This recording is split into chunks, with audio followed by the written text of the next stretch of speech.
como la charla que se realizó la semana pasada con Ezequiel Fernández Mur sobre el último libro que escribió de Menotti, salen por YouTube.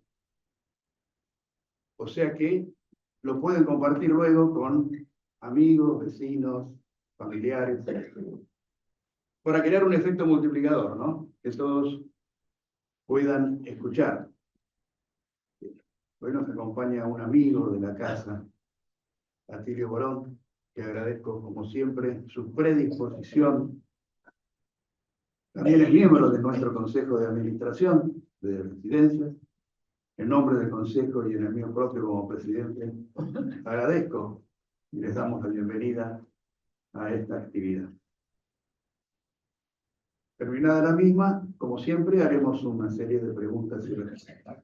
De acá no vemos nada, así que los chicos de recreación lo encargarán. Pero bueno, vamos a repetir algo que todos conocen. ¿Quién es Atilio? Atilio es doctor en Ciencia Política por la Universidad de Harvard, magíster en Ciencia Política de la Facultad Latinoamericana de Ciencias Sociales de Santiago de Chile, licenciado en Sociología con diploma de honor Universidad Católica Argentina. Entre sus cargos actuales puede mencionarse consejero del Consejo Internacional José Martí por la paz y el equilibrio del mundo, profesor titular consulto ad honorem, Facultad de Ciencias Sociales y Universidad de Buenos Aires, UBA, director del PLED, Programa Latinoamericano de Educación a Distancia en Ciencias Sociales del Centro Cultural de la Cooperación Floreal Gorini. Es miembro del Consejo de Administración de Residencias Cooperativas de Turismo. Ha recibido diferentes honores académicos, premios y reconocimientos otorgados por organizaciones nacionales e internacionales. Es colaborador en el periódico Página 12 desde su fundación y también en numerosos periódicos digitales.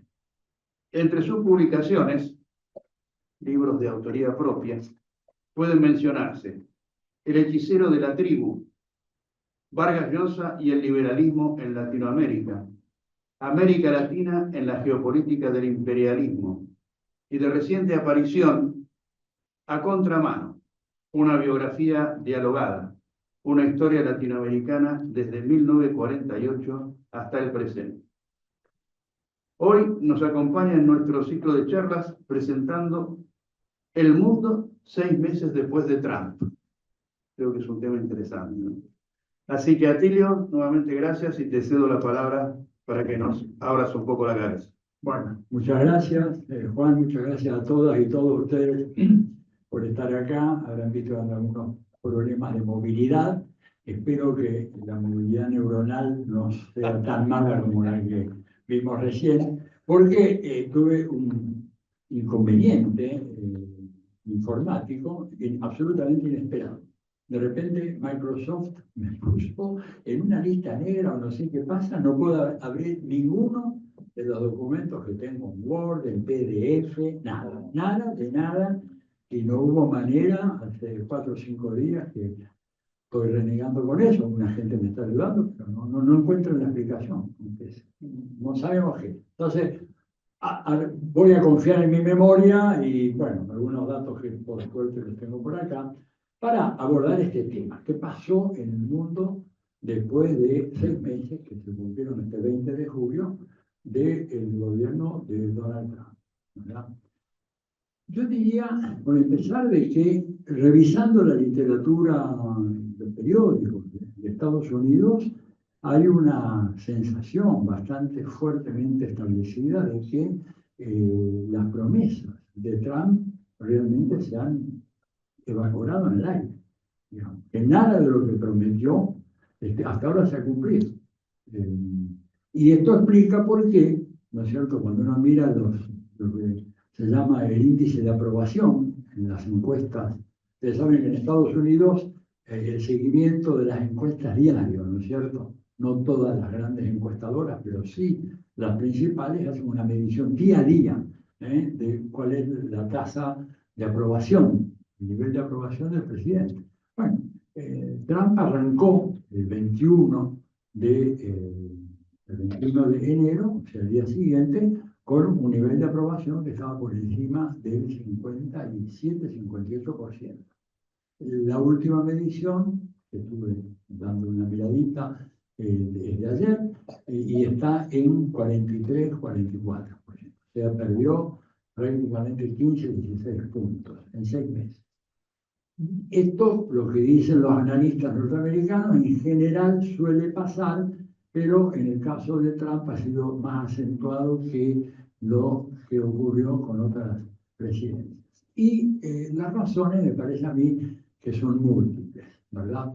En el flanco doméstico, en lugar de avanzar en una serie de reformas económicas que tendrían que hacerse, que no estaban, por supuesto, en el programa de Trump, porque el programa de Trump es muy parecido al que estamos sufriendo acá en la Argentina, es decir, recortes del gasto público, la motosierra famosa apareció también allá, ya lo vieron ustedes, Elon Musk también con la motosierra, reducción de impuestos a las categorías de ingreso más elevadas y al mismo tiempo avance de la inflación en un país que no está acostumbrado a la inflación. Para Estados Unidos un cálculo de inflación del 3-4% anual es motivo de escándalo. Bueno, por ahí está viendo el rubro ese, y entonces la gente que estaba mal realmente no ha mejorado su situación, todo lo contrario, ha perdido popularidad, sobre todo en los sectores independientes, o sea que no están identificados con ninguno de los dos grandes partidos. Ustedes saben que allá hay muchos partidos, normalmente se piensa que hay solamente dos.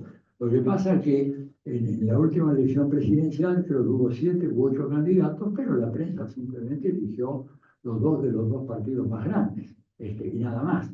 Y eso hace que de repente para el público no muy politizado se piense de que hay solo demócratas o republicanos, pero hay otros 5 o 6 partidos, algunos de derecha, otros partidos más progresistas en Estados Unidos.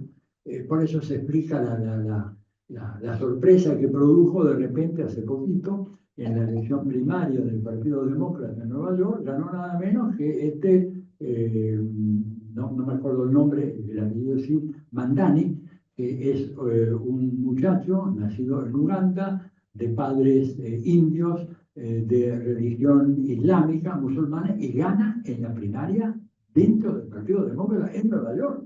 Esto es absolutamente un terremoto político. Además, en contra nada menos que de Andrew Cuomo, que había sido gobernador del estado de Nueva York, había sido alcalde de Nueva York, es un hombre vinculado a todo el mundo de la finanza, Wall Street, y sin embargo, Mandani le ganó, y le ganó de una manera muy contundente. Va a ser el candidato alcalde de Nueva York, ¿no es cierto? O sea, esto explica de que a veces esas formas de expresión política no convencionales, la prensa directamente no las recoge, y lo que no está en la prensa no existe. Digo, esta es la realidad. ¿Cómo se entera la gente? Ahora las redes sociales ayudan un poco, pero bueno, en todo caso, volviendo al eje, no desviándome de esto, porque es muy interesante lo de Mandani, resulta que estos otros partidos, ¿verdad? Gente que estaba de alguna manera identificada con los demócratas y los independientes, tenían una valoración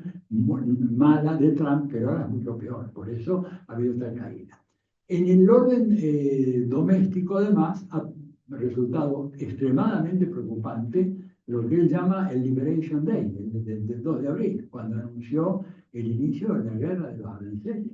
Esto produjo, ¿verdad?, un cimbronazo fenomenal entre los economistas del establishment, no hablemos de los economistas críticos, ¿verdad?, los del establishment, diciendo, bueno, pero con esta política lo que vamos a tener en Estados Unidos van a ser precios más altos y vamos a perder inclusive competitividad internacional. O sea, los aranceles son una mala política, sobre todo para una gran potencia. ¿Por qué lo hace Trump? Bueno, porque está él absolutamente motivado para reconstruir ese predominio imperial omnímodo que supo tener Estados Unidos desde el fin de la Segunda Guerra Mundial. Pero eso, digamos, es una época que ya se acabó, Por eso, digamos, si yo tuviera que ponerle otro subtítulo, un subtítulo a esta charla, es el inicio de una nueva era. Nosotros somos testigos de una nueva era. No es que esto es una época de cambio, sino que es un cambio de ciclo muy profundo, que está marcado por el fin de la hegemonía de Occidente sobre el sistema internacional. Y cuando decimos Occidente, pues decimos Gran Bretaña, en el siglo XIX, parte del XX, Estados Unidos hoy, que siguen, por supuesto, siendo grandes potencias, pero que ya no tienen la capacidad para imponer su voluntad, sus intereses a escala mundial, como sí la tuvieron durante 5 siglos. A ver, pensemos un poco, hace 5 siglos atrás, menos que 5 siglos, pero digamos apenas un siglo, siglo y medio atrás, ¿qué eran la India y China? No existían en la política internacional. Hoy en día no las podemos entender, sin China sobre todo y sin la India. Acá en Argentina a mí me preocupa mucho, incluso con gente de la Cancillería, con el que hablo, el desconocimiento fenomenal de lo que es la India, ¿no es cierto? Un país que tecnológicamente ha llegado a tener un desarrollo fenomenal, con un lastre social igualmente espantoso, ¿verdad? Para decirlo menos, pero con una élite, ¿verdad? Económica y tecnológica de nivel mundial. Bueno, eso antes no estaba. Estados Unidos entonces se encuentra con ese problema y Trump cree que la manera de resolver esto es imponiendo tarifas, castigando a sus competidores, pero lo que le dicen los economistas, Paul Krugman, por ejemplo, uno de ellos, Jeffrey Sachs, gente realmente del establishment económico, es que de esta manera no va a resolver ningún problema. Los problemas van a hacerse más agudos, porque Estados Unidos no solamente va a perder competitividad de esta manera, sino que inclusive va a sufrir los efectos de la inflación, el deterioro de los salarios reales, la caída en los niveles de consumo y eventualmente una recesión. Entonces, en el terreno interno, muy complicado. Su estilo de gestión, ¿no es cierto?, muy impulsivo, ¿verdad?, con una tendencia de repente a insultar hasta a sus propios miembros del gabinete.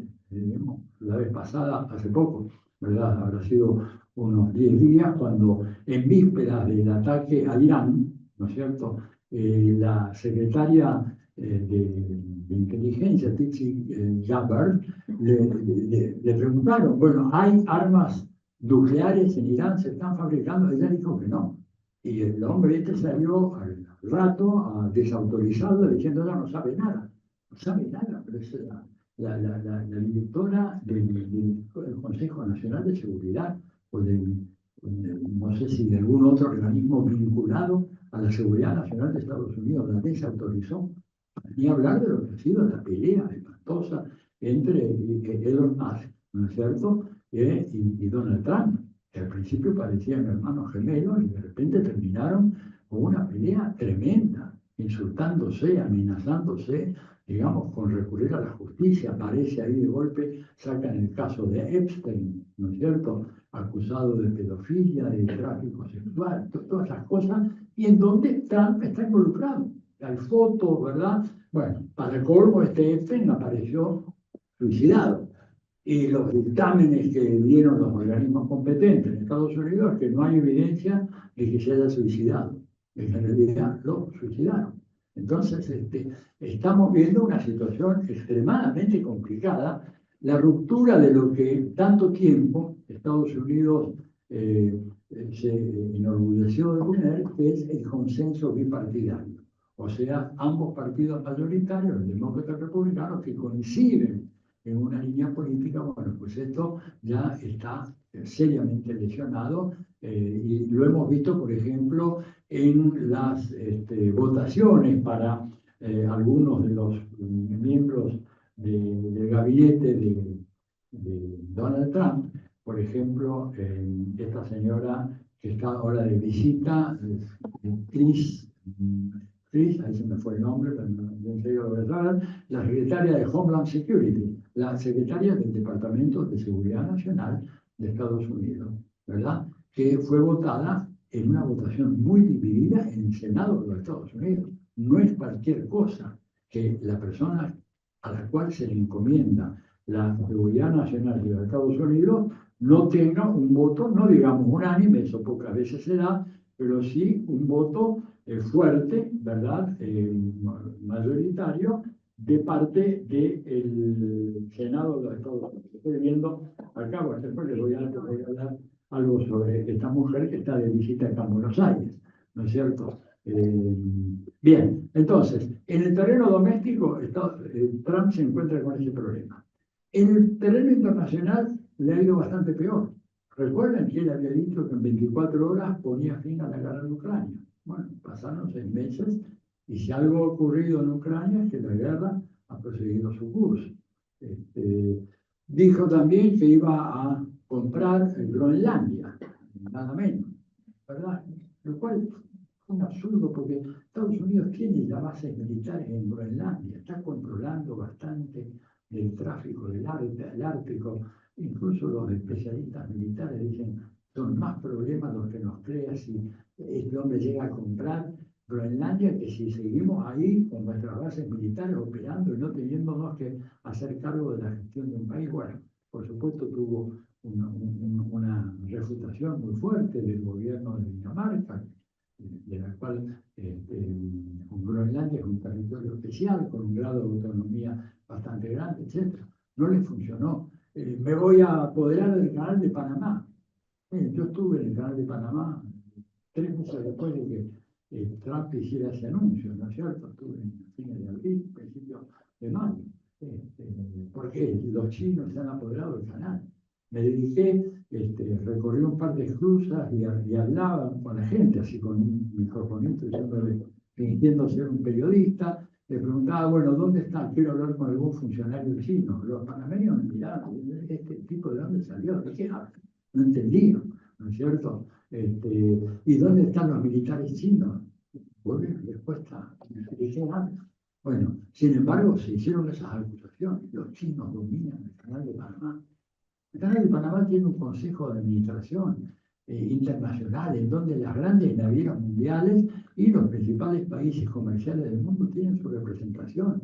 Hay una representación, por supuesto, muy fuerte de Estados Unidos, también de China, también de Corea, Japón. Digo, un nonsense esto de Trump, ¿verdad? Y que por supuesto no lleva a ningún lado, solamente a crear problemas y tensiones. Hay una situación de mucha movilización en Panamá en contra de estos planes que no se han concretado. No creo que se vayan a concretar, sería una locura que yo me mandara marines para apoderarse del canal de Panamá. Bueno, eso no funciona.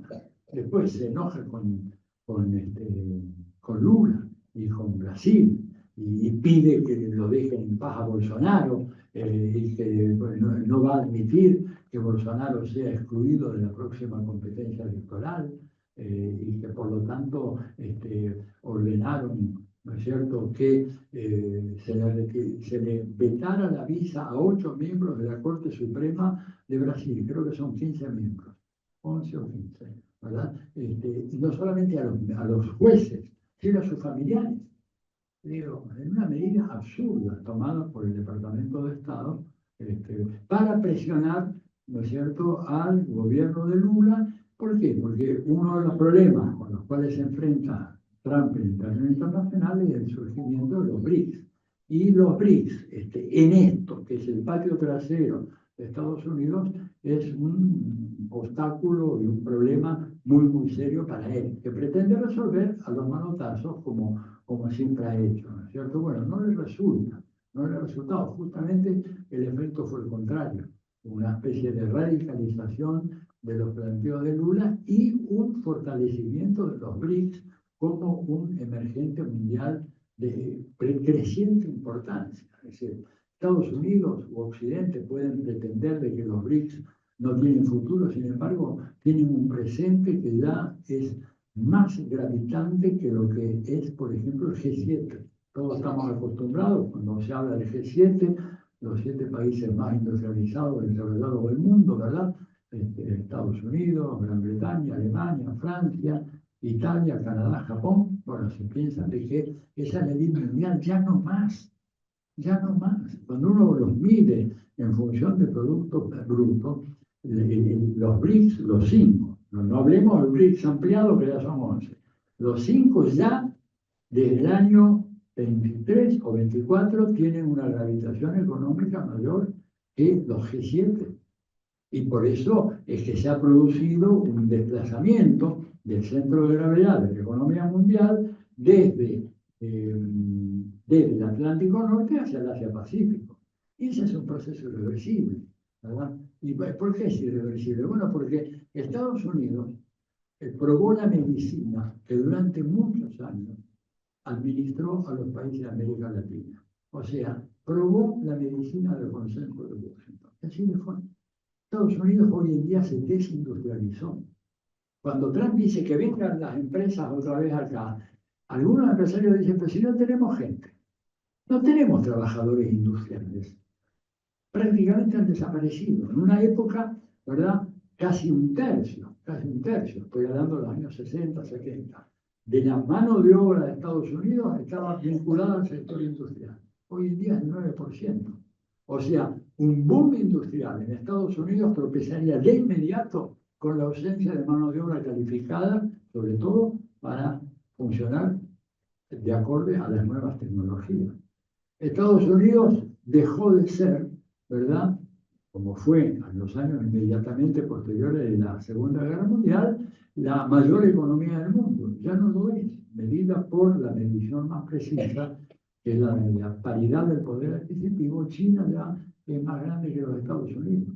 Y aunque no fuera más grande, supongamos que dice, bueno, no, pero mirámosla por la forma convencional, que es medirla en función del dólar.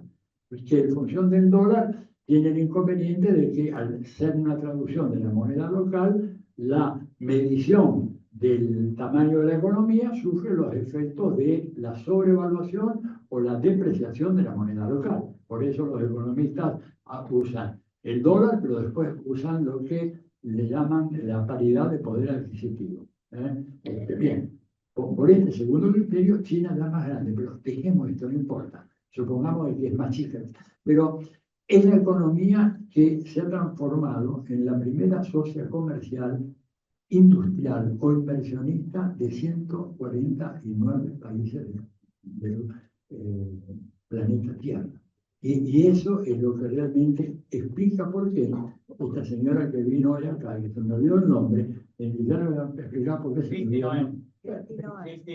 Cristina, gracias. Bueno, pues entre otras cosas, porque es el prototipo, ¿verdad? Es Bullrich a la enésima potencia, ¿no es cierto? A ver, mató su perro, su mascota, mató, lo dice en su libro, un libro No hay vuelta atrás, se llama el libro, del año 2024, mató a su perro porque dijo que ese perro, esa mascota, tenía 13 meses, ella lo dice, no podía ser domesticada. Y era agresivo y no obedecía, etcétera, mató. Y también mató una cabra de su, lo dice orgullosamente. Ella cree que hay que estar armados, está en contra de, bueno, toda la problemática de la interrupción voluntaria del embarazo, la igualdad de género, todo eso es anatema para ellos. Un personaje así, ¿no es cierto? Esta es la encargada de la seguridad nacional de los Estados Unidos. Además, un incompetente, igual que la nuestra. Ustedes todos habrán visto las escenas horripilantes de la inundación aquella, lo que se llama el flash storm, o sea, una tormenta absolutamente inesperada que de golpe arrasó con un pueblito en Texas. Se llevó 134 personas muertas ya certificados, varias decenas de personas desaparecidas, le dicen a la counter storm, todavía no han aparecido, pero faltan porque las familias lo reclaman, y centenares de heridos. Esta señora se demoró 72 horas en llevar auxilio a esa pequeña comunidad de Texas. Una cosa imperdonable, criminal, peor que lo que se hizo acá cuando el famoso tornado en Bahía Blanca, que fue nuestro presidente, se puso ropa de fajín y dijo, bueno, no hay un mango, ustedes arréglense con lo que tienen. Bueno, ella hizo esto mucho peor porque, ¿verdad?, fue una cosa mucho más arrasadora. Bueno, este es el personaje, ¿no es cierto?, que está ahora acá. Y no sé por qué me vine con ella, ¿no es cierto?, a dar esta visión, pero me parece interesante entenderla porque habla un poco de la desesperación del gobierno de Estados Unidos por encontrar un diálogo con gente más o menos respetable en la región. Tienen como gran amigo a Bukele. Bukele que tiene esa cárcel, ese centro de detención de terroristas, en donde en realidad están detenidos muchos de ellos, ¿verdad? Son simplemente miembros de algunas pandillas, pero no necesariamente eran terroristas, digo, pueden ser criminales, juzgados, ¿verdad? Ofrézcanle un proceso legal justo, pero han tomado al voleo y están ampliando esas facilidades. En Estados Unidos se está construyendo otra, tratando de, bueno, pensar de que la problemática de la migración está relacionada con el crimen.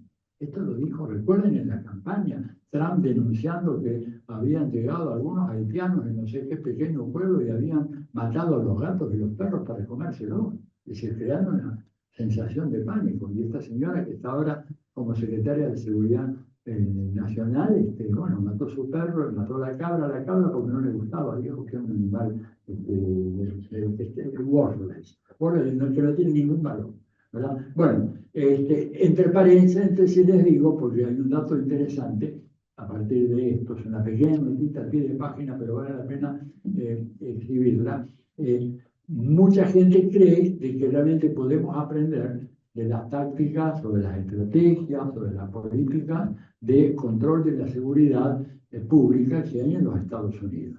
Entonces, yo me puse a ver un poquitito cómo está el tema de los homicidios en los dos países y ustedes saben que hay una medición estandarizada que estableció las Naciones Unidas, que es, bueno, homicidios se miden en relación a 100.000 habitantes.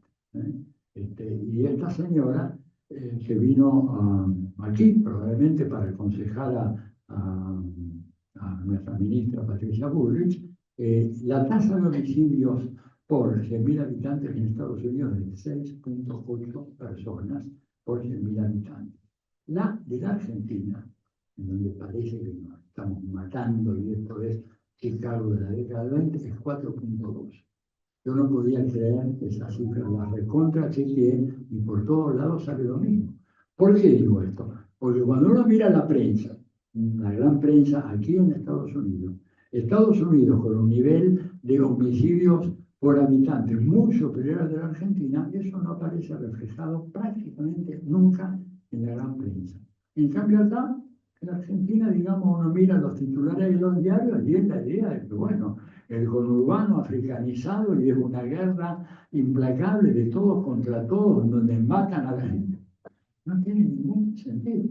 Yo con esto no te voy a decir que no hay problemas graves de seguridad en Argentina, pero lo que estoy planteando es cómo alguien que viene a asesorarnos lo hace desde un país en donde ese problema es mucho más grave que el que tenemos nosotros. Por ejemplo, hasta ahora, y espero que un poco madera, que nunca llegue a ocurrir, el famoso tema del asesinato a mansalva, que un loco que entra acá en este momento porque oyó voces que le dicen que hay que purificar este país con una ametralladora con rifle de asalto. Esta es una ocurrencia prácticamente semanal en los Estados Unidos.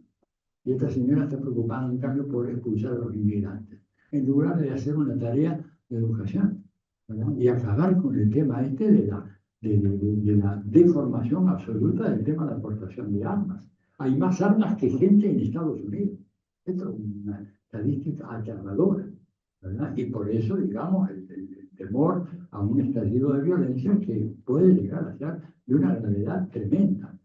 Hay datos, por ejemplo, en California, muchas encuestas están dando que una parte importante de la población quiere separarse de los Estados Unidos, construir un país independiente llamado California y olvidarse, no quieren saber nada con Washington, con Trump, ni siquiera con los gobernantes demócratas. Bueno, en todo caso, para sintetizar un poco, Trump es un poco una reacción desesperada para poner fin a todas estas cosas, para poner en marcha, venía esto a propósito de la desindustrialización, ¿verdad? Estados Unidos, ¿qué produce hoy? Papeles en la bolsa, especulación multimillonaria en Wall Street, pero produce muy poco.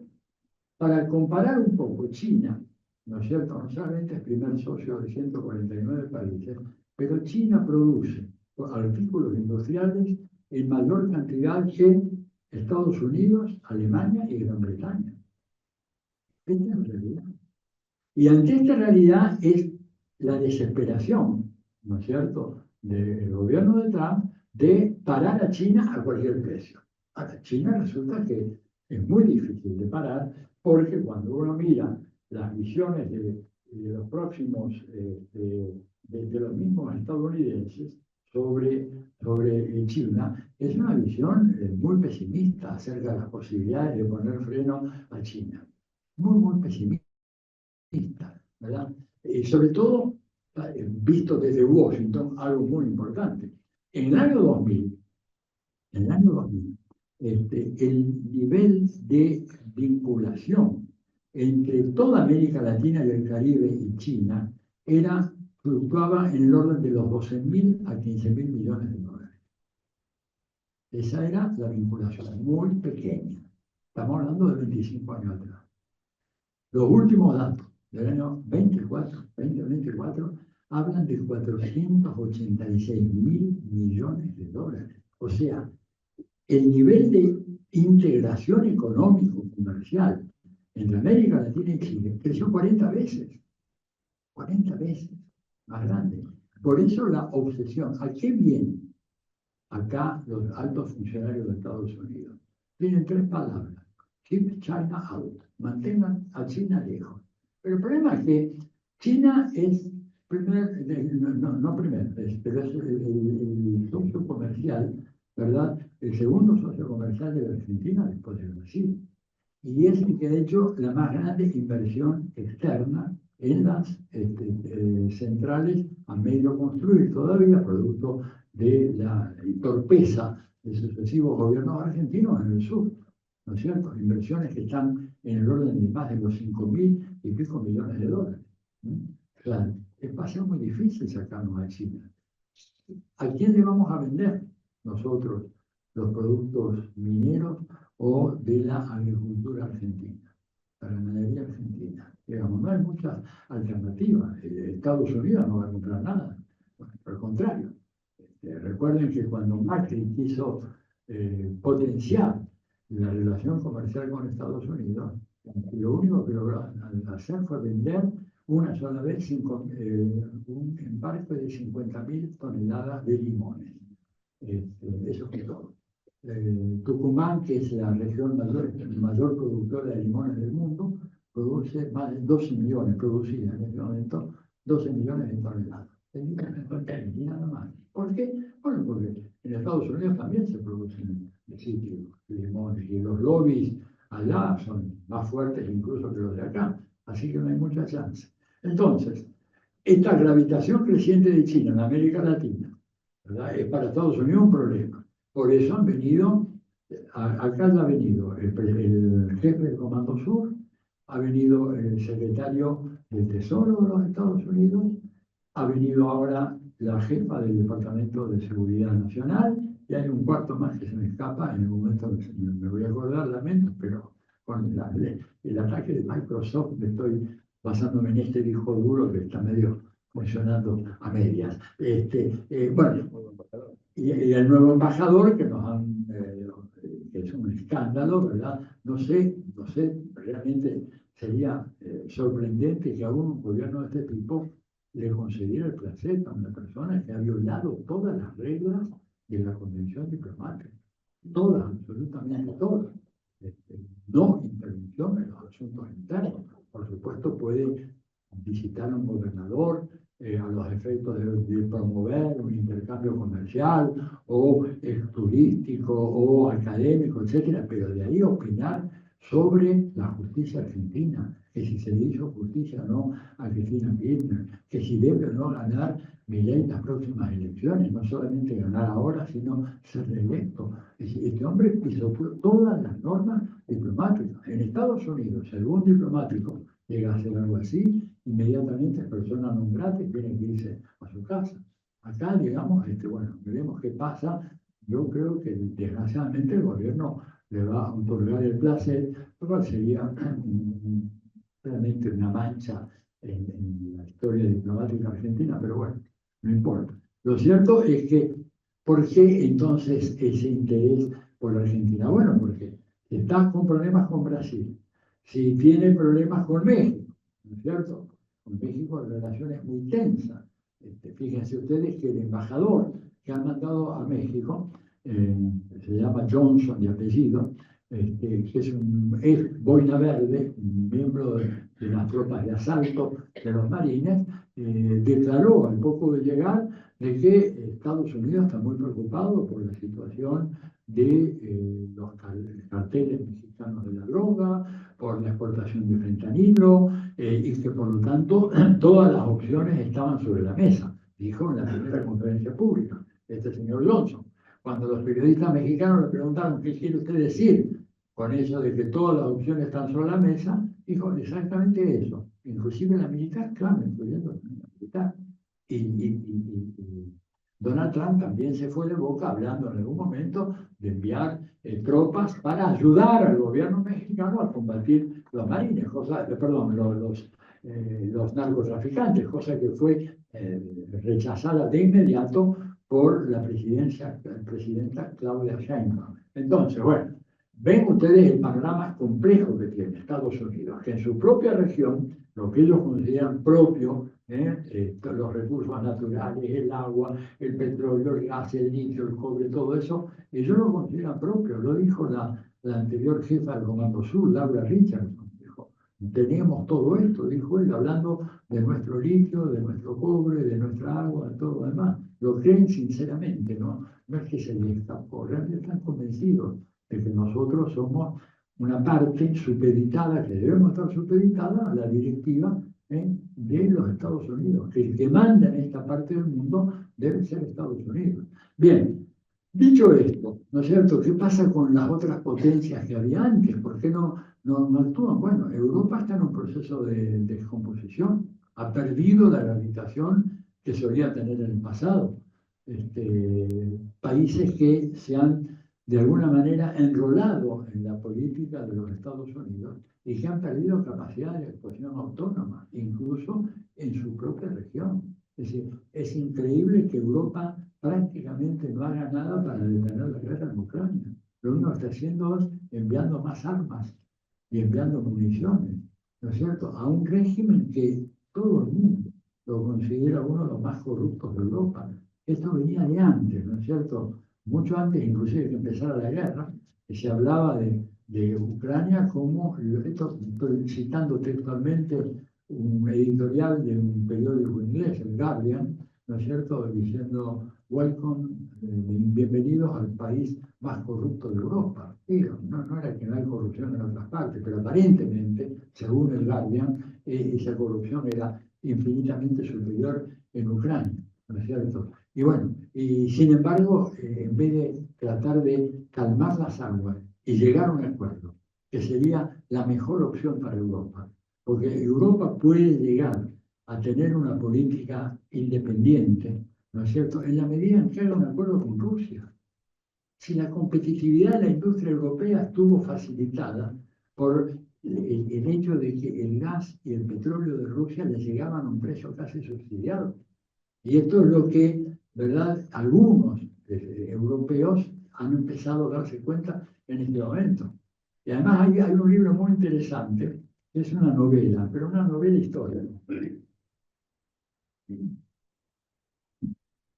Se llama El mago del Kremlin. Seguramente la oyeron nombrar, ¿no es cierto? Es la historia novelada de alguien que supuestamente fue uno de los grandes asesores de Putin, ¿no es cierto? Pero en esa versión novelada de cómo Putin que llega al gobierno en el 2000, cómo construye, digamos, lo que es hoy Rusia, se habla de un largo periodo en el cual Putin estuvo tratando de ingresar a la Unión Europea, no a la OTAN, pero sí a la Unión Europea, hacer un acuerdo económico de complementación con los europeos. Y los europeos lo rechazaron permanentemente, disparándose a sus pies, haciendo de que Rusia, ¿no es cierto?, que cuando se derrumba la Unión Soviética, se abre, ¿no es cierto?, de brazos para recibir a los empresarios occidentales, y lo que hicieron los empresarios occidentales, según se cuenta ahí en el libro del mago de Kremlin, lo único que hicieron fue saquear a las empresas estatales rusas, robarse todo lo que había en los bancos del Estado ruso y desaparecer sin dejar nada, ¿no es cierto? No llegaron a aprovechar la inmensa posibilidad que le daba, digamos, un país como Rusia. Y pese a lo cual, Rusia siguió tratando infructuosamente de recomponer la relación. Hasta el año, en la conferencia de Múnich, en el 2007, Putin de vuelta tendiendo la mano, ¿verdad? La única que entendía más o menos el juego era Angela Merkel. Pero Angela Merkel estaba en minoría en Europa. Angela Merkel lo entendía porque ella había conocido de cerca el modelo soviético. Ella se crió en la República Democrática Alemana, en la Alemania Oriental, y entendía qué era lo que había ahí y lo que se podía sacar de una vinculación estrecha entre Rusia y Europa. Pero bueno, Angela Merkel después perdió las elecciones y todo eso termina, ¿verdad?, en una operación tremenda que fue planeada por el gobierno de Obama para acabar con el último gobierno prorruso que había en Ucrania. Digo prorruso porque Ucrania y Rusia, según muchos historiadores, son parte de una sola nación, ¿verdad? La Iglesia Ortodoxa rusa tuvo por siglos su sede en Kiev, no ahora, naturalmente, ¿no es cierto? Y el ruso era el idioma, ¿verdad?, predominante en Ucrania, lejos, que ha quedado ahora en un enclave en la zona del Donbass, sobre la península de Crimea. Lo mejor, lo más razonable, hubiera sido un acuerdo. Y no se hizo ese acuerdo. Se organizó un golpe de Estado contra un gobierno de Yanukovych, que era un gobierno que quería mantener buenas relaciones con Rusia, que le había funcionado.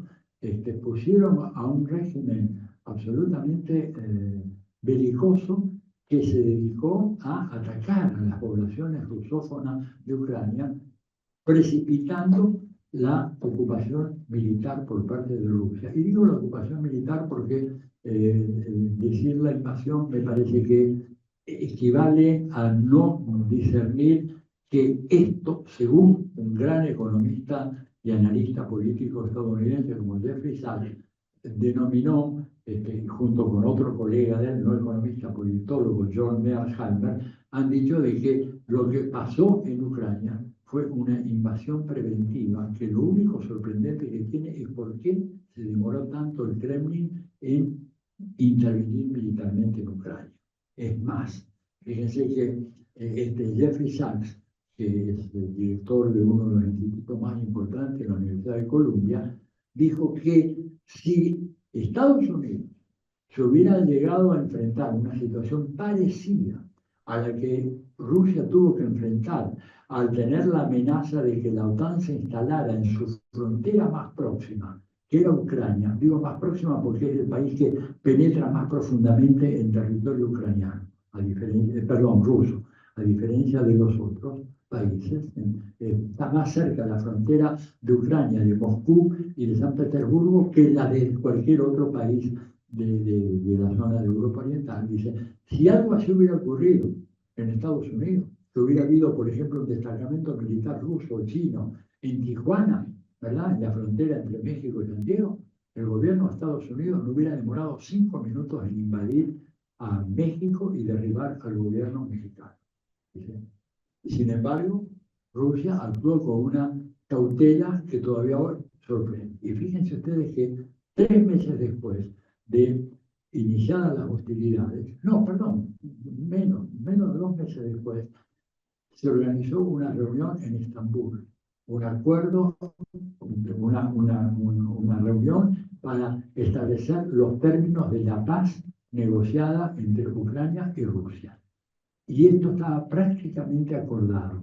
Cuando se estaba a punto de firmar el acuerdo, llega Boris Johnson, enviado por el presidente en ese momento, era Biden, todavía era Biden, ¿no es cierto?, para que le diga a los ucranianos que no firmen ese acuerdo.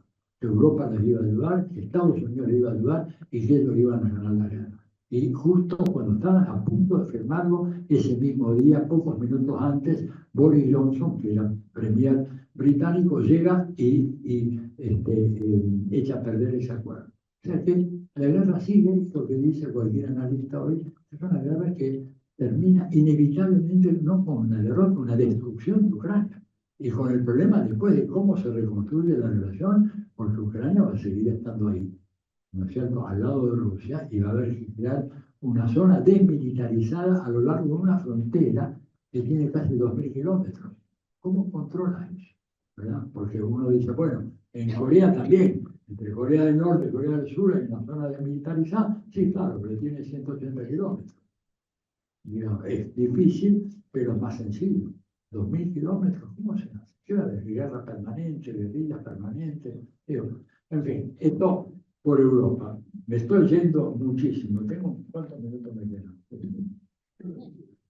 Porque todavía no llegué a China. ¿Y por qué quería llegar a China? Porque hay una nota que publicó el New York Times, ¿no es cierto? Y que la reprodujo La Nación, acá en Argentina, de un señor llamado Thomas Friedman.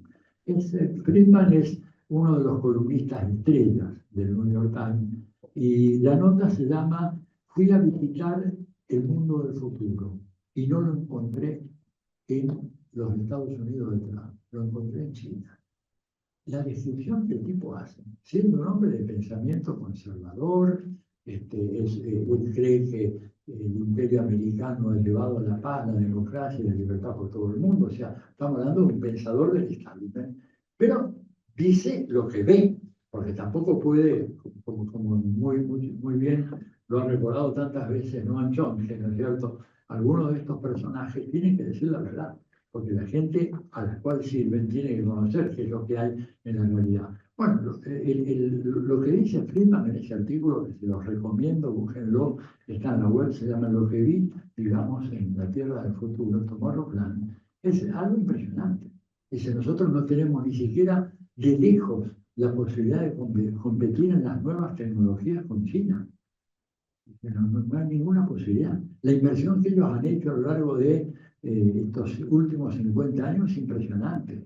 Huawei ha desarrollado un complejo tecnológico en donde trabajan 35.000 científicos. Dice, más de lo que tenemos nosotros en esa área en todo Estados Unidos, ¿no es cierto? Solamente para el estudio de tierras raras, dijo él, hay 39 doctorados en China sobre las potencialidades de las tierras raras. La verdad que se habla mucho de tierras raras. ¿Por qué? Porque tienen posibilidades energéticas, todo tipo. Nosotros en Estados Unidos apenas tenemos unos cursos de posgrado y nada más. Y estos tienen 39 doctorados sobre la temática de las tierras raras. Tienen el mayor número de estudiantes en lo que se llama el STEM. STEM es una prueba estandarizada, organizada por UNESCO, ¿no es cierto?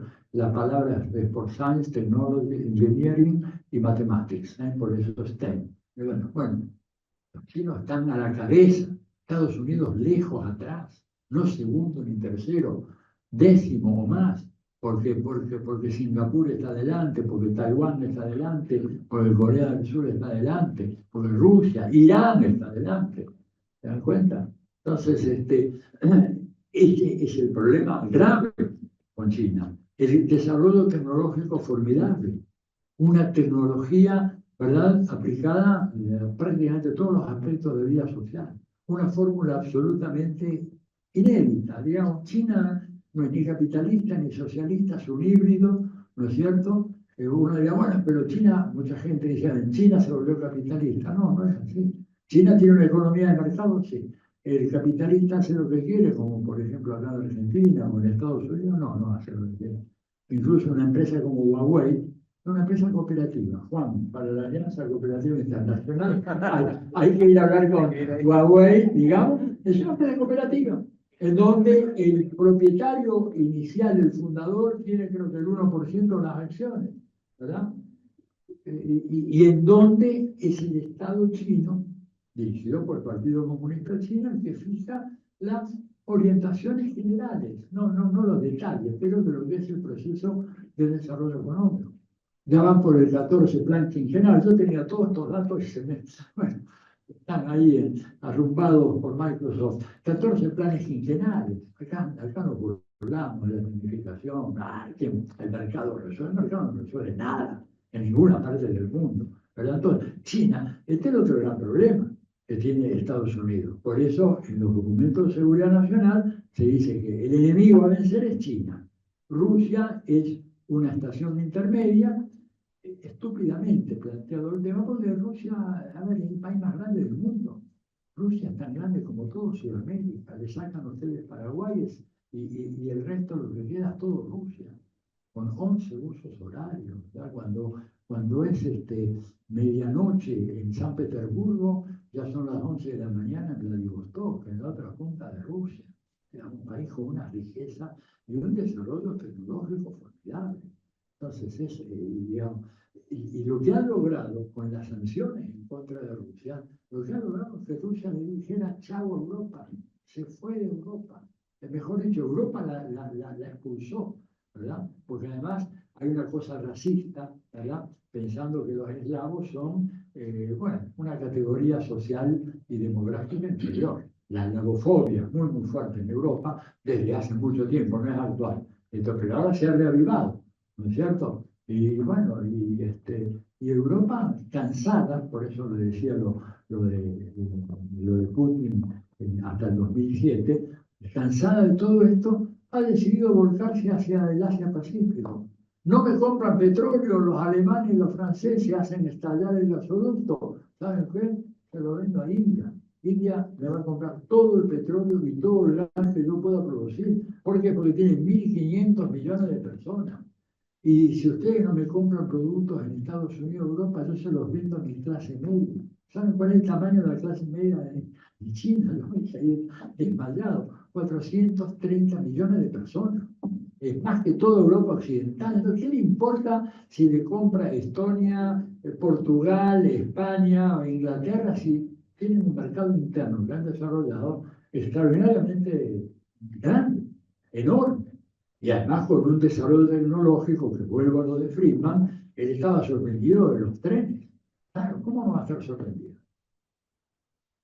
China, que tiene un territorio casi similar al de Estados Unidos, cerca de 9 millones de kilómetros cuadrados, tiene 35.000 kilómetros de vías férreas de alta velocidad. Y cuando digo alta velocidad, digo velocidad media de 400 kilómetros por hora de esos trenes, ¿verdad? E incluso el nuevo, el más reciente, que une Beijing con Shanghai, circula casi 500 kilómetros por hora porque está por el electromagnetismo, no tiene roce alguno con la vía. Un balazo, ¿no es cierto? Bueno, eso es China. ¿Y Estados Unidos qué tiene? Y tiene 1.000 kilómetros de trenes de velocidad media. El corredor de Nueva Inglaterra, de Boston a Washington, son unos 1.100 kilómetros en total, y eso es todo lo que tenemos, lo dice Friedman.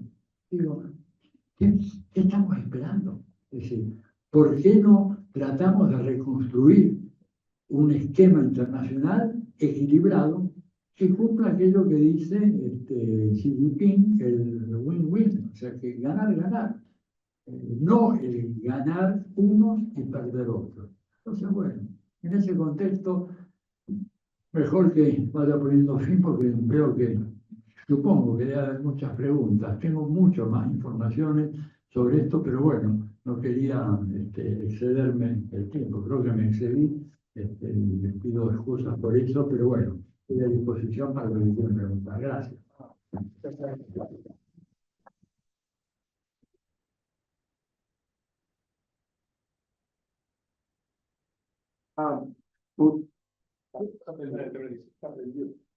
¿Se escucha bien, ¿no? ¿Sí? Tengo dos preguntas para ustedes, Atilio. Una de ellas es referida a la situación de la Argentina con su dependencia con Estados Unidos, que usted ha explicado muy bien desde el punto de vista, digamos así, material. La otra es en términos financieros, la sumisión absoluta al Fondo Monetario Internacional. El fondo, tengo entendido que el fondo es una entidad internacional donde hay peso hasta de los propios chinos que han ingresado allí. ¿En qué medida pueden influir en decisiones sobre la situación respecto a la Argentina? Los apoyos que le están brindando al gobierno de Milei son muy pequeños, son 2.000 millones de dólares, o cosas por el estilo, pero dentro de todo lo consiguen que Milei siga genuflexionando hacia la cristalina que nos lleva y a las autoridades. Esta es una pregunta, ¿cómo podría ser alguna cosa si los demás países, Alemania creo que también tiene un peso importante en el Fondo Monetario, Francia también, Holanda, la China y Canadá, ¿no? ¿Cómo podrían hacer para limitar los apoyos que le brinda financieros a la Argentina? El otro tema es más estratégico, se refiere a la OTAN.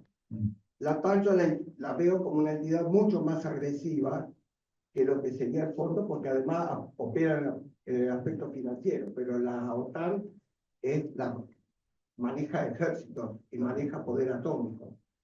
Y es mucho más conservadora que, creo que inclusive mucho más agresiva que el propio Donald Trump, porque ha conseguido que Alemania se vea mucho más agresiva respecto de Rusia, ignoró la destrucción del gasoducto y ahora está pensando en términos que me hacen recordar a los planes que hizo Adolfo Hitler con la Operación Barbarroja. ¿Cierto? Estas son las dos temas que me gustaría que usted pueda participar y le agradezco mucho. Dos temazos, pero vamos a ver. En relación al fondo, el fondo le prestó a la Argentina, primero, somos el mayor deudor del fondo. Nosotros creo que tenemos una deuda con el fondo que está en el orden de los 67.000 millones de dólares.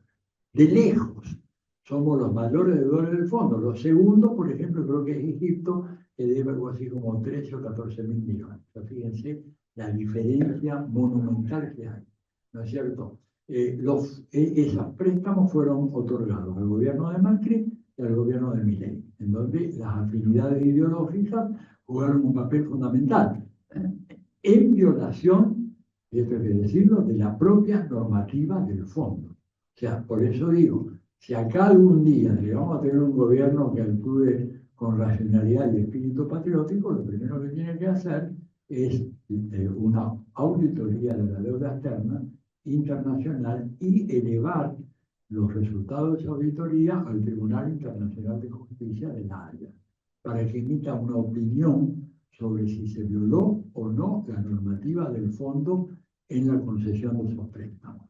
La decisión del tribunal no sería de cumplimiento obligatorio para el fondo, pero sí sería de una importancia moral tal que obligaría al fondo a revisar radicalmente todo lo que ha sido el endeudamiento de la Argentina.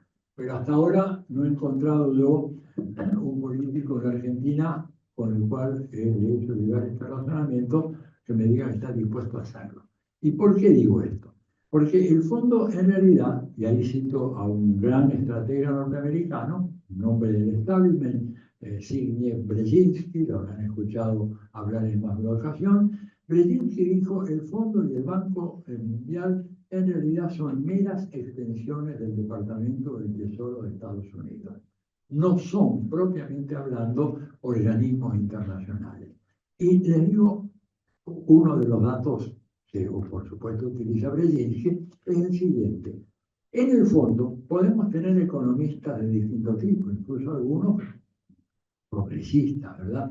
Pero el directorio del fondo tiene un reparto de votos, de lo que se llama poder de voto, ¿no es cierto? Entonces, Estados Unidos dispone del 16.5% del poder de voto. Quiere decir de que cuando se vota, Estados Unidos vale 16.5%. Los otros países importantes, por ejemplo Alemania, Japón, tienen entre el 5 y 6, y China, que es la economía más grande, tiene poco más de 4. ¿Qué pasa? Ninguna decisión puede tomarse si no hay el 85% de los votos que respalden esa decisión. Si Estados Unidos tiene el 16.5, es más que evidente que no hay decisión que se pueda tomar sin que Estados Unidos esté de acuerdo. Ergo, la importancia del Fondo Monetario Internacional es simplemente la importancia que el gobierno de Estados Unidos le otorga a un determinado país al cual, digamos, pretende someterlo por la vía del endeudamiento, porque acá su pregunta me hace acordar una frase de John Adams, que tengo entendido fue el segundo presidente de Estados Unidos, que dijo, hay dos maneras de someter a un país, por las armas o por la deuda. Esto es John Adams, ¿no es cierto? Y nosotros, evidentemente, estamos sometidos por la deuda. Ahora, es una deuda que podemos replantear, se puede auditar, se puede hacer todo un proceso, pero hay que tener voluntad política, coraje, todo lo demás. Eso en relación a la primera pregunta, y yo creo que justamente la idea, la sobreactuación del gobierno de Milei, de decir que los dos países más importantes del mundo para Argentina son Estados Unidos e Israel, digamos, y en donde el gobierno argentino es el país que en el año 2024 votó más veces en coincidencia con la votación que Estados Unidos hizo en la Asamblea General de Naciones Unidas, mayor cantidad de coincidencias que el segundo país que siempre apoyó más a los Estados Unidos, que fue Israel. O sea, nosotros nos pasamos de rosca. Llegamos a tener una identificación con Estados Unidos superior a la que ha llegado a tener el propio gobierno de Israel. Esto te habla entonces de las dificultades y la fuerza que hay que tener para, bueno, sacarnos de encima el fondo, porque con el fondo, a ver, la Argentina tiene que pagar en los próximos 3 años algo así como 45 o 50 mil millones de dólares que no hay manera ninguna de que los pueda obtener este país, ninguna. Saquémonos de la cabeza la idea, el litio, todo lo demás, el litio con toda la furia, el litio, el cobre podrían darnos 15 mil millones de dólares, le faltan todavía 35, 40 mil millones más, y además se necesitan dólares para la economía interna. La segunda parte de tu pregunta era La de la OTAN. la de la OTAN. Bueno, de acuerdo, la OTAN la definió Noam Chomsky, no voy a extenderme más en esto. Él dijo, es la mayor organización criminal del planeta. Digamos, no tiene ninguna función. A ver, la OTAN se creó para defender a los países occidentales del oso soviético que se iba a lanzar sobre Europa y someter a todos los países europeos.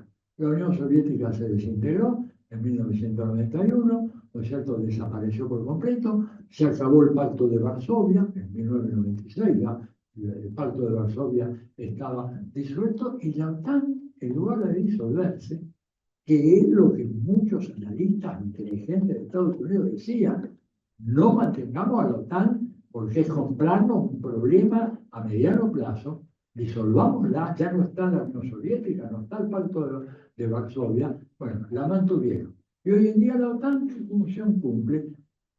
Ser demandante de armas de la industria militar norteamericana. Fíjense el acuerdo que ayer llegó Trump con los europeos, ¿no es cierto?, donde ahora le va a fijar tan solo, dice él, vamos a ver si lo cumple, el 15% en materia arancelaria, pero dijo, a cambio de eso, le tienen que comprar armas de todo tipo, municiones producidas por la industria militar de los Estados Unidos. O sea, la subordinación total de Europa, ¿verdad?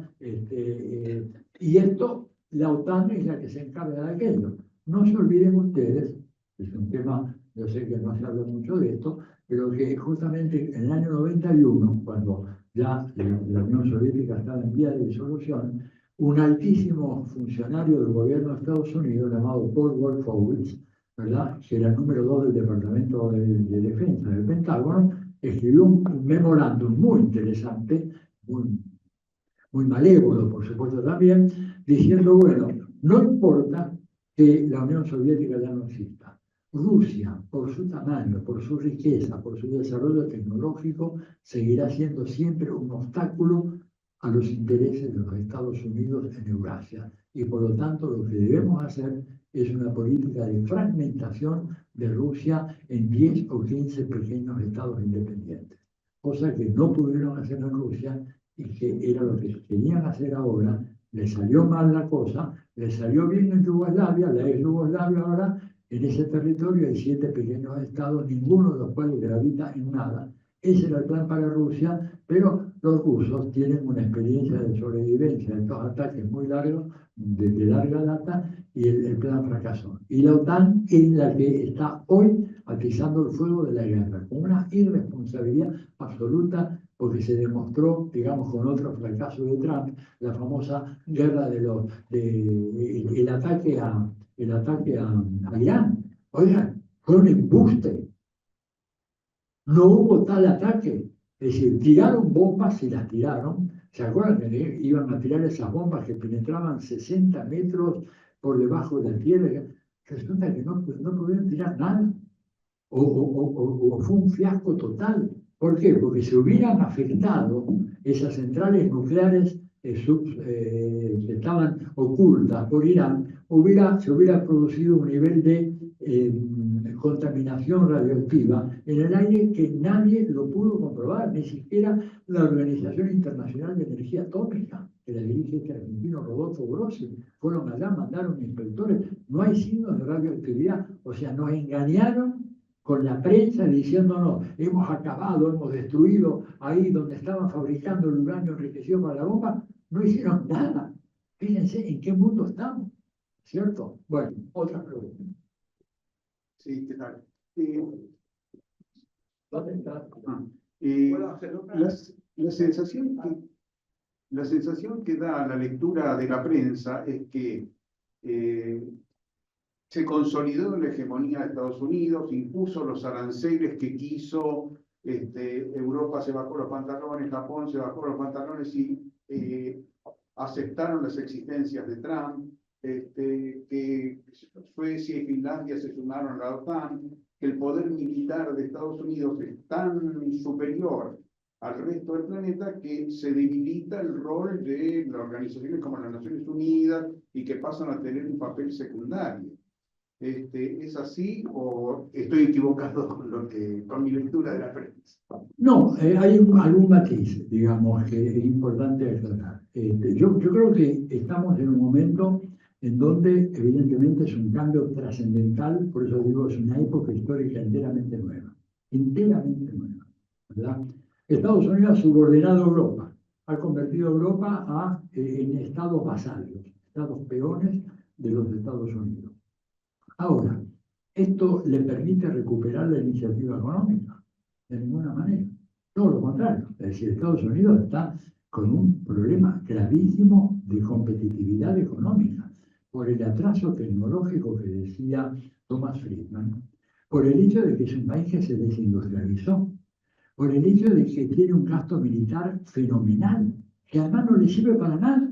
Tuvieron 20 años haciendo la guerra contra los talibanes en Afganistán y huyeron de una manera absolutamente indigna, indecorosa, dejando las armas, los pertrechos militares, tuvieron que irse. ¿Recuerdan ustedes? Ni bien asume la presidencia Biden, porque algún militar le dijo, mirá, ahí ya no tenemos más nada que hacer, y se fueron.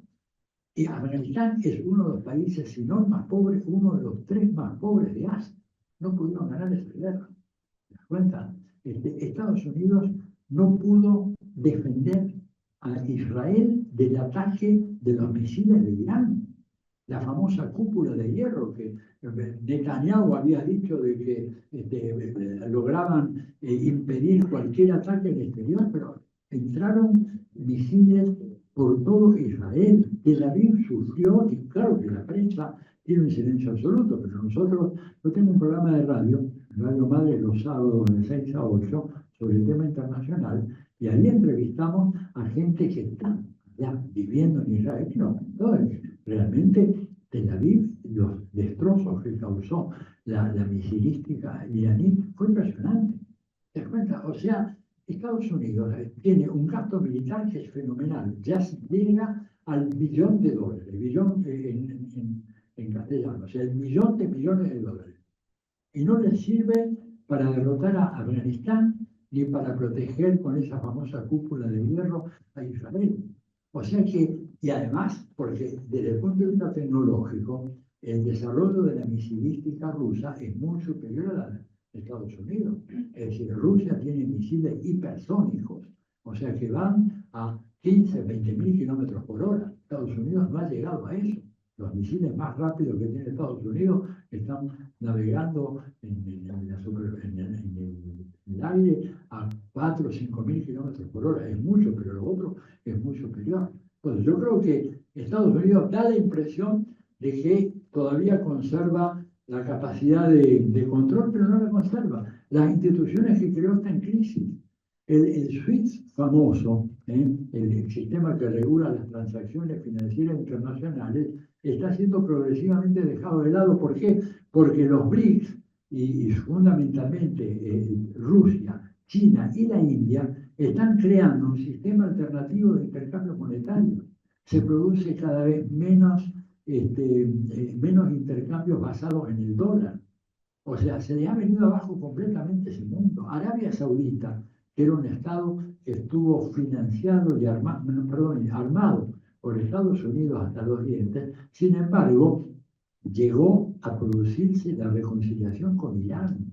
Irán es chiita, Arabia Saudita es sunita, se estuvieron matando por siglos y la diplomacia china logró lo que nadie más había logrado, ponerlos de acuerdo, ¿no es cierto?, sobre la base de intereses económicos compartidos. O sea, China es una negociadora diplomática formidable, no te regala absolutamente nada, pero permite hacer un intercambio mutuamente beneficioso y por eso, digamos, tiene esa gravitación sobre los 149 países que le dije antes y por eso cada vez es más grande la gravitación internacional de China y por eso la obsesión con atacar a China. Además, atacar a China es imposible, ¿no es cierto? Los mejores analistas militares norteamericanos entran en pánico cuando les dicen que Estados Unidos va a hacer guerra a China. ¿Cómo llegamos a China? ¿Cómo establecemos una línea de abastecimiento logístico para llegar a China? Pero digo, nos comen en la mitad del camino, no llegamos ni siquiera a la costa. No digo desembarcar, además, te metes con un país de dimensiones bestiales. 1.420, 1.430 millones de habitantes. Digo, ¿cómo manejas eso? Y además, con un desarrollo tecnológico formidable, mejor que el tuyo, ¿verdad? Los F-35, ¿no?, que tiene Estados Unidos, que es la última generación de los aviones eso, ¿no es cierto?, son de inferior calidad a los que fabrican China en conjunto con Pakistán en este momento. Y además, mucho más económico. Les pongo otro ejemplo que es un escándalo. Ustedes recordarán de que Elon Musk, ¿verdad?, dijo al principio del gobierno de Trump: vamos a desarrollar un aparato de inteligencia artificial, un motor de búsqueda, tenemos que... Y había un costo, algo así como de $50.000 millones que el gobierno de Estados Unidos va a poner entre las grandes tecnológicas, etcétera. Y a la semana siguiente aparecen los chinos con el DeepSeek, ¿no es cierto?, el buscador, la inteligencia artificial chino, que es una maravilla, y que lo sacaron por 2 pesos. Hay un cálculo, yo lamentablemente le digo, no pude acceder a mi documentación, pero el cálculo era que era 28 veces más barato que cualquier buscador, el Chat GPT o cualquiera de los que tiene Occidente, y mucho más preciso. Es impresionante. Busquen el DeepSeek, el logo es una especie de pescado, una banderita, ¿no es cierto?, color azul. Bueno, lo desarrollaron ellos. ¿Por qué? Porque ese complejo tecnológico que decía Friedman, si vos tenés 35.000 científicos tan solo en un gran complejo industrial tecnológico como Huawei, evidentemente vos podés alardear de que sos el campeón del mundo, el dueño del mundo, podés someter a los países europeos, pero el resto del mundo no te presta atención, hacen lo que quieren. Por eso digo de que es simplemente una ilusión pensar que Estados Unidos en este momento puede ganar una guerra. No puede ganar ninguna guerra. No ganó la de Afganistán, no está ganando la de Ucrania, porque no nos olvidemos de que la guerra de Ucrania es una guerra por proximidad. Estados Unidos le ha dado armas a Ucrania por probar. la cifra más o menos que me acuerdo, hasta hace pocos meses era 125.000 millones de dólares. Por eso Trump, que es un mercachifle, le dice, bueno, quiero todas las tierras raras y por valor de 500.000 millones de dólares para compensar la ayuda que te hemos venido dando todo este tiempo. Y pese a eso no han podido ganar la guerra. Es más, la guerra está perdida, es cuestión de tiempo. Simplemente y ver cómo se establece el cese del fuego. O sea y ahí, por eso, ahora eso nos abre a nosotros, en América Latina, este nuevo mundo, una gran oportunidad. No para hacer una especie de ataque a los Estados Unidos, ¿verdad? Ni nada por el estilo, pero sí para desarrollar una política autónoma, independiente. Tenemos muchas más alternativas de negociación hoy en día. O sea, hay que ser un fanático muy bruto, ¿verdad? Como nuestro presidente, que decidió no ingresar a los BRICS. Si nosotros hubiéramos ingresado a los BRICS, gran parte de los problemas financieros que tiene hoy la Argentina estarían encaminados hacia una solución. El Banco de los BRICS tiene un aporte inicial de 100.000 millones de dólares. Digo, con préstamos flexibles y a baja tasa de interés, no estar pagando toda esta locura que hace el ministro Caputo, que estamos pagando tasas de interés absolutamente exorbitantes. Digo, es otro mundo completamente diferente. Occidente ha quedado reducido a eso que los chinos, con una cierta dosis de malicia, cuando hablan de Europa, hablan de la península europea. Eso es lo que nos dicen. Viendo el gran mapa de Eurasia, la península occidental, y ahí donde Estados Unidos tiene su reino, pero todo el resto juega en otro lado. ¿Qué tal? Buenas noches. Quería preguntar al ver la inminente victoria de China, ¿tan fácil decir que van a dejar de provocar una guerra o no hacer nada de una guerra que vos decías, aunque la pierdan? ¿No la van a hacer por desesperación, que son tan impulsivos como la OTAN y Donald Trump? No, al ver que a mediano o a largo plazo van a ganar. Es difícil creer que no comience una guerra, ¿no? Mira, yo creo que lo que pasa es que el Estado militar americano no está como de iniciar una guerra contra China. Digo, Trump es un bocazas. ¿Verdad? ¿Te acordás que la primera administración del 2017 estaba empeñado en guerrear en contra de Corea del Norte? Y bueno, resulta que se hicieron una serie de negociaciones y finalmente él fue 2 veces a conversar con Kim Jong-un y se acabó la amenaza de guerra con Corea del Norte. El coreano, por supuesto la prensa occidental, Juan lo presenta como un bruto total, fue un tipo que fue educado en las mejores escuelas privadas en Suiza. Su padre lo mandó a educarse ahí, habla 3 o 4 idiomas europeos, aparte del coreano. Trump habla inglés y punto, y nada más. Son unos brutos comparado con este Kim Jong-un, que además en un tono muy, muy oriental, como lo ven ustedes cuando escuchan a Xi Jinping, que le puede decir las cosas más tremendas del mundo con un rostro absolutamente inalterado, seguramente dicen algunos, gente que está muy bien informada, que Kim Jong-un le dijo, mire, nosotros no tenemos ningún interés en pelear con Estados Unidos. Estados Unidos ha hecho un daño terrible a Corea, Corea está separada, no dejaron piedra sobre piedra, ni acá ni en Corea del Sur, nos hemos reconstruido, estamos divididos en gran parte por la intervención de Occidente, pero no tenemos ánimo de venganza, nosotros por lo menos. Ahora, si se meten con nosotros, va a ser difícil que alguna vez vuelvan ustedes a dar un paseo por Tokio o por Seúl, porque no van a quedar ni cenizas. Eso fue lo que le dijo. O sea, la única manera de que te respeten es si tenés un arsenal atómico. Porque Kim Jong-un, de manera muy educada, y sin los gritos y las cosas grandilocuentes de Trump, le había dicho, mira qué lástima, después van a querer ir a tomar té a Tokio, que están ellos, pero va a haber pura ceniza. Esto es lo que le dijo.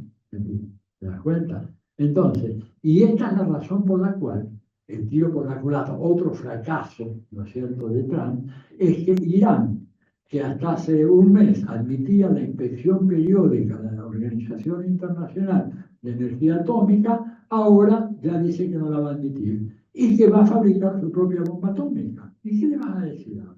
Si se ha demostrado de que en los Estados Unidos fue un blef, ¿no es cierto? Que los israelíes que estaban tan envalentonados, de repente están con el rabo entre las piernas, porque se dieron cuenta que los misiles de Irán les llegan a Tel Aviv, les llegaron a Haifa, a otros lugares. Entonces, ahora el tema, lo desgraciado de esto, que es una especie de carrera en donde muchos países van a querer tener su bomba atómica. Y hoy en día, la fabricación de la bomba atómica es mucho más sencilla de lo que era hace 40, 50 años atrás, y son armas mucho más letales, infinitamente más letales que las de Hiroshima y Nagasaki. Les digo un último dato que lo saca un instituto de la Universidad de Brown en Estados Unidos, en Rhode Island. Ellos tienen un instituto dedicado al estudio de la guerra y ellos estiman que si lo de Ucrania se desbarranca y da lugar a un enfrentamiento nuclear en terreno europeo, en las primeras semanas hay 90 millones de muertos. Esto no es mi número, es el número de ellos. Textual. Busquen Brown University, Casualties, Nuclear War. Lo ponen en Google ahí y al toque les salen los datos. Entonces, por eso es que vivimos en un momento extremadamente peligroso. Porque además, la decisión de tirar o no la bomba ya no la va a tomar un general de 4 estrellas. ¿Saben quién la va a tomar? Este aparatito acá. Este es el que va a decir, o sea, una red de computadoras que van a detectar ese misil que ven allá, un misil atómico tipo tal, con tal, la respuesta, chao. Porque el personal superior de las Fuerzas Armadas ya ha delegado en todos los países, ojo, no solamente en Estados Unidos, en China, en Rusia también, todo en la informática. Lo que va a decidir es esto. Porque, a ver, piensen, un misil que lo disparen desde Kiev llega a San Petersburgo en 5 minutos. Eso se llama, ¡hey! Hay un misil que viene para acá, nos reunimos, ¿qué nos reunimos? Ya está. Entonces, lo identifican y sale la respuesta. En función de qué clase de misil es. Si es atómico, sale un atómico de acá. Y ahí ya. ¿Te das cuenta? Muy bien. Lamento no dar mejores noticias, pero bueno, esto es lo que hay. Lamentablemente, esta es la realidad. Ustedes vieron la película 2001, Odisea en el espacio. Bueno, más o menos estamos avanzando en esa dirección. Perdón, disculpen, ¿puedo hacer una pregunta? No trae, ¿me escucha bien? No, Bueno, ellos solos. Bueno, La última, dale. Última pregunta. Así lo hacemos rápido. La pregunta es si una debacle de la administración Trump puede provocar una debacle en cadena del ascenso de las ultraderechas actuales. Bien. Sí, felicito al público, porque ahora tienen preguntas bien interesantes. Mira, no sé qué va a pasar, digamos, la verdad es muy difícil hacer una prognosis porque depende mucho de realidades nacionales. Puede prosperar, el experimento Trump va a salir mal, sin ninguna duda. Ya está saliendo mal. Ya está saliendo mal. Digo, cuando vos tenés todo el establishment académico, económico y de expertos militares diciéndote por ahí no vayas, porque no, vale, es evidente que el experimento no va a salir bien.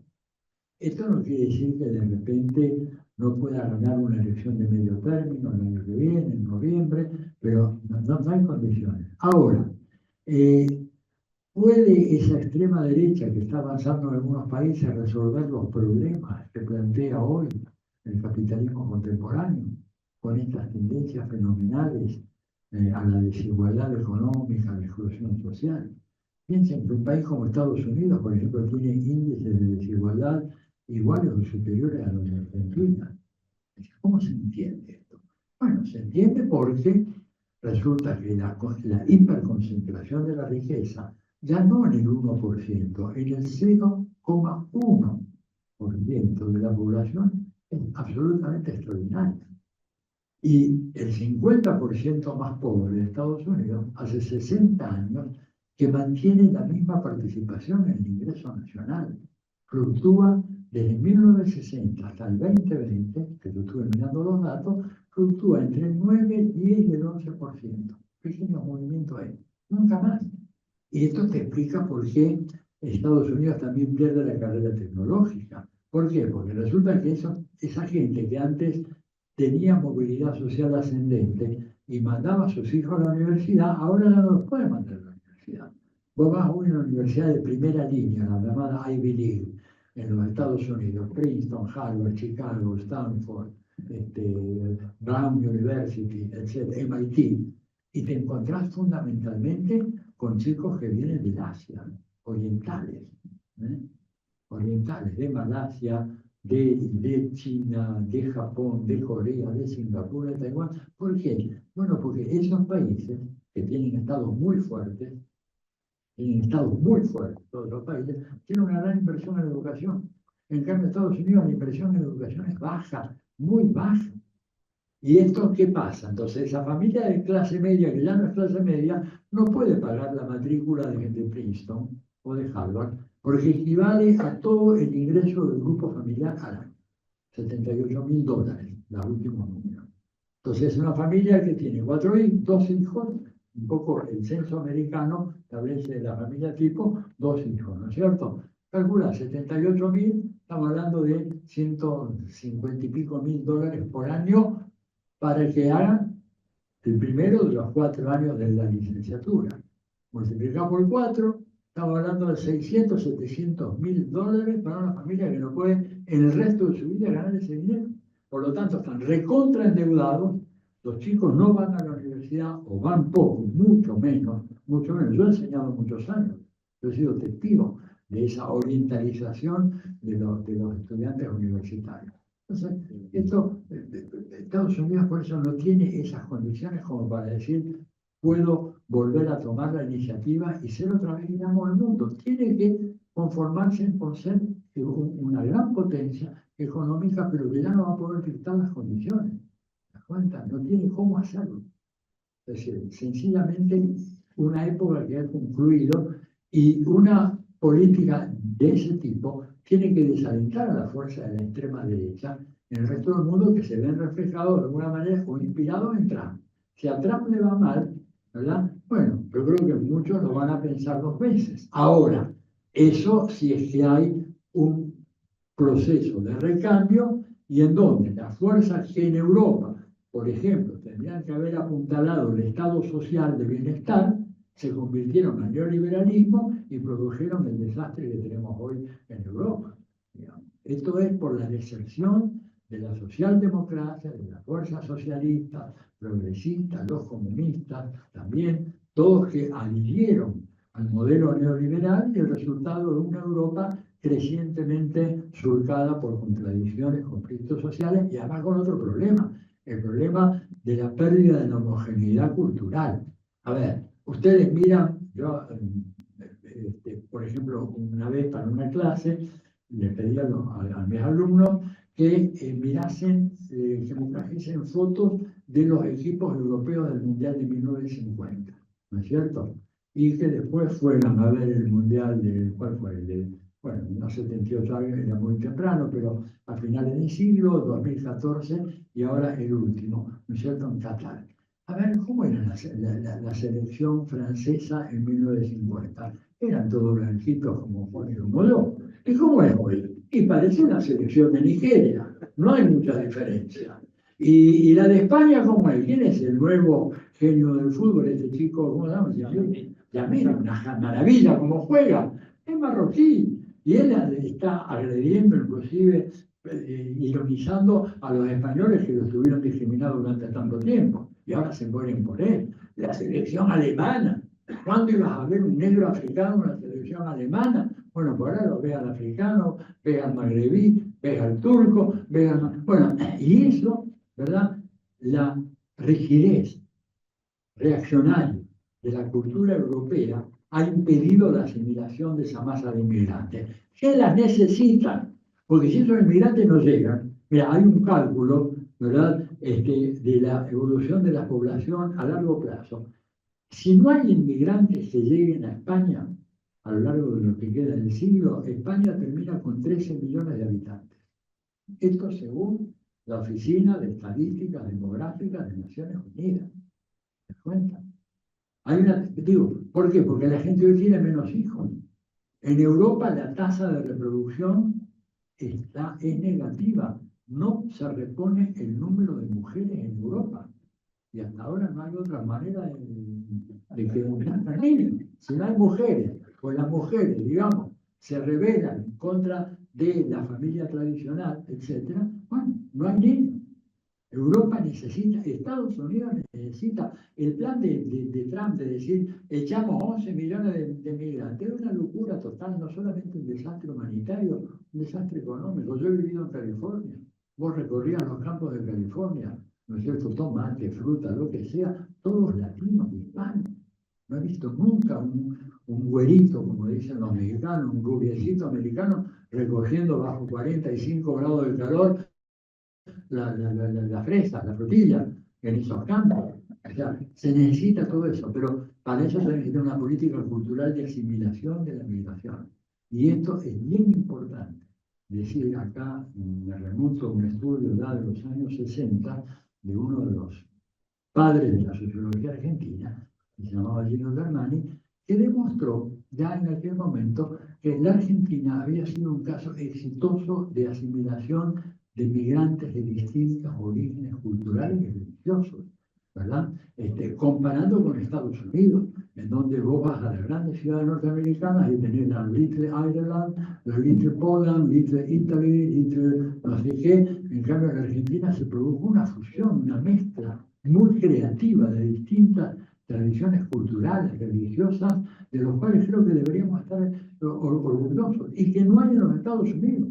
No, todavía hoy hay segregación por barrios espacial en función de diferentes comunidades, y lo mismo pasa, digamos, en Francia. ¿Por qué se arman todos los ríos en los suburbios de París? Bueno, porque resulta que los inmigrantes magrebíes, que son fundamentales para el funcionamiento de la economía francesa, no viven en París, no tienen posibilidad de vivir en París, viven en los suburbios, y por eso se arman todos los grandes ríos en los suburbios. Entonces, repito, eso favorece la derecha en la medida en que el campo progresista no tiene respuesta. Es el castigo ante la cobardía o la estupidez del progresismo de no dar una respuesta creativa ante esos desafíos del capitalismo. Yo no creo que esta oleada de ultraderecha pueda llegar a ser de larga duración. No creo. Tal vez me traiciona mi deseo de que no lo sea, pero no creo. Creo que, digamos, va a haber una prueba de fuego el año que viene en Brasil. A ver si es que a Bolsonaro lo dejan competir, si Tarcísio, que es el candidato de la ultraderecha, puede ganar, y si Lula tiene capacidad de contener eso, sería muy importante. Tenemos un escenario muy complicado, pero en Chile, en donde en Chile la ultraderecha es muy, muy fuerte, ¿no es cierto? Y en este momento la última encuesta lo da a Kast, 2 puntos arriba de Janet Jara. Janet Jara es la candidata del Frente Amplio Global. Ella, claro, tiene un pecado de origen que es terrible en Chile, que fue toda su vida miembro del Partido Comunista. Y el anticomunismo es una fuerza, digamos, reactiva muy, muy grande en nuestras sociedades. Pero están ahí empatados, ¿no es cierto?, Jara con Kast.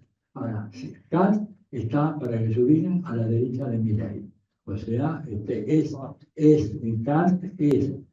Kast es nieto de un alto jerarca nazi, ¿verdad? Y, bueno, ha heredado las ideas de su abuelo. Entonces, ahí vamos a ver qué pasa. Hay que ganar en Chile, como había que ganar en Uruguay, y tenemos que ver si Dios es argentino, que nos salve, digamos, de esta debate que se cierne sobre la Argentina. Bueno, nada más, gracias.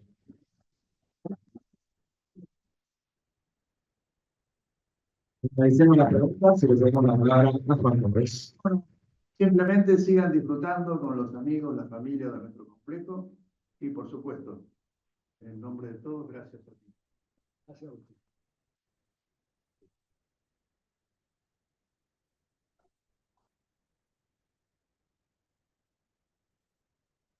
Entras a YouTube y lo buscas. RCT. RCT.